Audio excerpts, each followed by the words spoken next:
Good morning students. आज हम partial values के न्यूमेरिकल स्टार्ट करेंगे। सबसे पहले इंडिविजुअल सीरीज पे आते हैं। ये इंडिविजुअल सीरीज दी है 120, 187, 170, 180, 192, 150, 190, 181, 200 एंड 210। कैलकुलेट करना है Q1, Q3, T9, T70। तो सबसे पहले मैंने इसे मीडियम में करते थे, मैंने इसको एक असेंडिंग ऑर्डर में एडजस्ट कर दिया। चाहे असेंडिंग में कर लो चाहे डिसेंडिंग में कर लो, जो छोटा नंबर है सबसे पहले और उसके बाद उससे बड़ा नंबर लिखते जाएंगे और सीरियल नंबर दे दिया 1 to 10। अब हम Q1 कैलकुलेट करते हैं।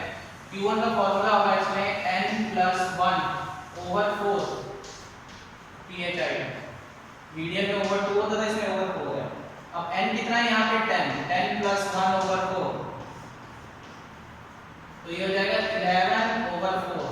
तो इसको डिवाइड करेंगे तो डिवाइड करके आएगा 2.75।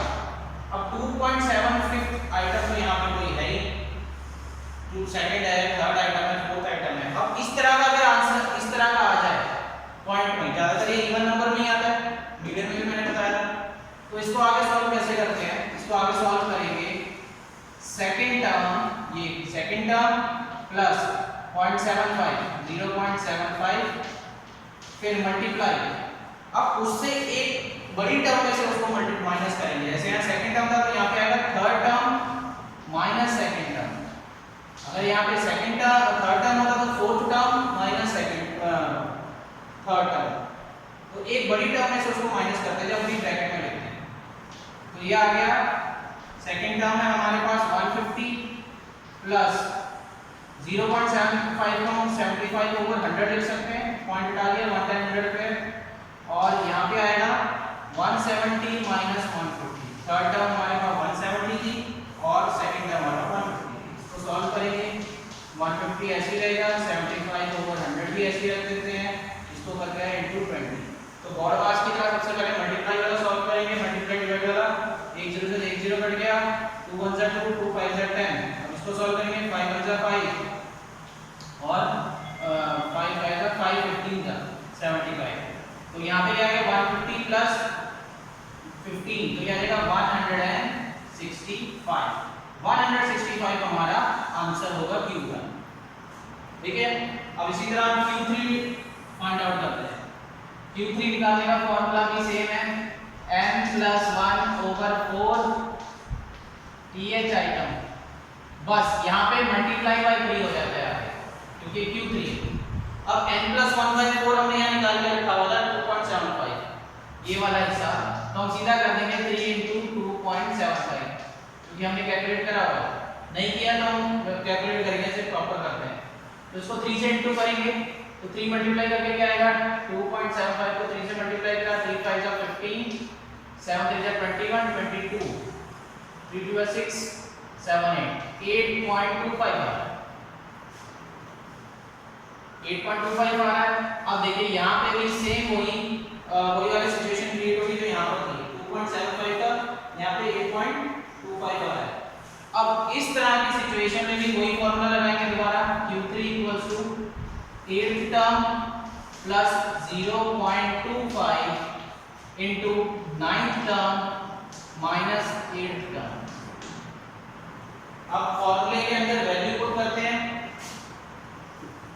तो 8th टर्म को हमसे यहाँ पे हमारे 8th टर्म है हमारे पास 192 प्लस 0.25। अब इसको हम वैसे 25/100 लिख सकते हैं, मैं इसको 25/100 लिख देता हूँ इनटू 9th टर्म कितनी है 200 माइनस 192। इसको आगे सॉल्व करते हैं 192 प्लस 25/100 इनटू इसको माइनस करके क्या आ गया 8 आ गया। इसको आगे सॉल्व कर लेते हैं सारे पोर्शन को। 25 1 25, 25 4 100, 4 1 4, 4 2 8। तो क्या आ गया 1, ये यहाँ पे क्या बच गया 192 प्लस 2। देखिए कैसे बचा, ये था 192 प्लस 1/1 इनटू 2। अब 2 इसके साथ मल्टीप्लाई हो जाएगा तो सीधा क्या आ जाएगा 192 प्लस 2/1। नीचे 1 की कोई वैल्यू नहीं होती तो 192 प्लस 2 आ गया, ये आ गया 194। ये हो गया हमारा आंसर Q3।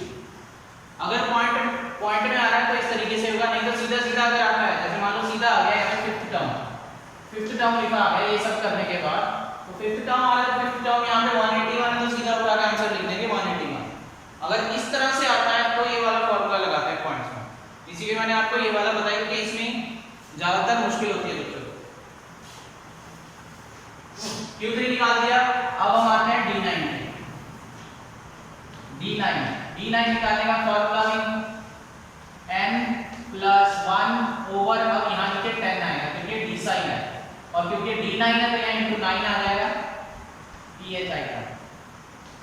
अब n प्लस 1/10 निकालते हैं, 9 इंटू n कितना है हमारे पास, number of term 10 plus 1 over 10, तो ये आ जाएगा 9 इंटू 11 ओवर 10, तो ये इसको डिवाइड करेंगे तो ये 9 इंटू या सीधा सीधा लिख देते हैं 99 ओवर 10, तो ये आ जाएगा 9.9। अब ये 9.9 आ गया, ठीक है। अब 9.9 तो यहाँ पे कहीं पे कोई आंसर है ही 9.9, तो इसको भी हम वैसे ही सॉल्व करेंगे। 9.9 तो कोई टर्म है ही नहीं, यहाँ पे 9 टर्म है 10 टर्म है, तो इसको भी ऐसे सॉल्व करेंगे। D9 equals to 9th term plus 0.9 ये वाला 9 यहाँ लिख दिया, into 10th term minus 9th term. अब 9th टर्म कौन सी है, यहाँ पे 200 प्लस 0.9 को 9/10 लिख देते हैं, इंटू 10th टर्म कितनी है 210 माइनस 200। अब इसको आगे सॉल्व करते हैं, 200 प्लस 9 ओवर 10 इंटू 10 बचे हैं यहाँ माइनस करके इंटू, तो 10 से 10 कट गया, आंसर आ गया 209 हमारा आ गया D9। अब ऐसे ही आगे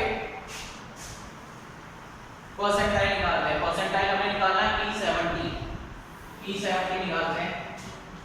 P70 निकालने का फॉर्मूला n प्लस 1 ओवर 100 होगा। परसेंटाइल 100 को कहते हैं परसेंट, जो 100% होता है जैसे, पर यहाँ पे बाहर मल्टीप्लाई हो जाएगा 70 से, क्योंकि ये P70 है। अगर P1 होता फिर तो कुछ लिखना ही नहीं था। इसका मिनिमम वैल्यू होती है P1, जिसे लोएस्ट वैल्यू कहते हैं, और हाईएस्ट वैल्यू होती है P99। अब P70 हो गया। अब इसको निकालने के लिए लिखते हैं फॉर्मूला 70 इंटू n कितना है 10 plus 1 over 100, then 70 into 11 over 100। अब इसको हम पहले सीधा मल्टीप्लाई कर लेते हैं, फिर पॉइंट लग जाएगा सीधा सीधा, तो 70 को 11 से करा क्या आएगा 770 ओवर 100, ठीक है। और पॉइंट हटा दिया, पॉइंट लगा दिया तो 7.70। अब सेम यहाँ पे भी पॉइंट में आ रहा है तो 7.70 तो कोई टर्म है ही नहीं, तो इसको भी आगे सॉल्व करेंगे। तो लिखेंगे P70 equals to 7th term plus 0.70 into 8th term minus 7th term. तो इसको आगे सॉल्व करेंगे। 7th टर्म हमारे पास कितनी है 190 प्लस 70 ओवर 100 कर लेते हैं, क्योंकि 100 प्लेस पर पॉइंट है, इंटू 8th टर्म कितनी 192 माइनस 190। इसको सॉल्व करेंगे आगे। 190 प्लस 70 ओवर 100 इंटू यहाँ गया 2 माइनस कर लेते, तो 2 1 जा 2, 250 जा 100, 0 से 0 कट गया। इसको आगे सॉल्व करेंगे, क्या आएगा 7 और 5 को डिवाइड करके पॉइंट नहीं सॉरी 5 1 जा 5, 6 7 20 पॉइंट सॉरी 0 5 होगा 1.4 आ गया। तो ये आएगा 190 प्लस 1.4, तो ये आ जाएगा 191.4। अब ये करने के बाद अगर पॉइंट में आता आंसर तो इट्स ओके, क्योंकि हमारा आंसर हमने जो सेकंड मेथड था उसको लगाने के बाद आया है यहाँ पे पॉइंट में, तो ठीक है 191.4। अगर पहले ही ये करने के बाद आता है अगर पॉइंट में, फिर हम ये वाला मेथड लगाते हैं। अगर मान लो यहाँ पे पॉइंट में ना आता, सीधा आता 8th टर्म या 9th टर्म, तो जो भी वहाँ पे 8th या 9th टर्म थी वो हमारा आंसर होगा। तो ये था हमारा पार्शियल वैल्यू इंडिविजुअल सीरीज में, जिसमें हमने क्वार्टाइल, डिसाइल और परसेंटाइल तीनों के तीनों कैलकुलेट करें। कोई भी आ सकता है, आपको Q3 की जगह Q2 भी आ सकता है, D9 की जगह D7 भी आ सकता है, P70 की जगह P80 आ सकता है। जो भी है मेथड यही है करने का। तो इसको एक बार अच्छी तरह प्रैक्टिस कीजिएगा। नेक्स्ट वीडियो में मैं अगली सीरीज आपको समझाऊंगा।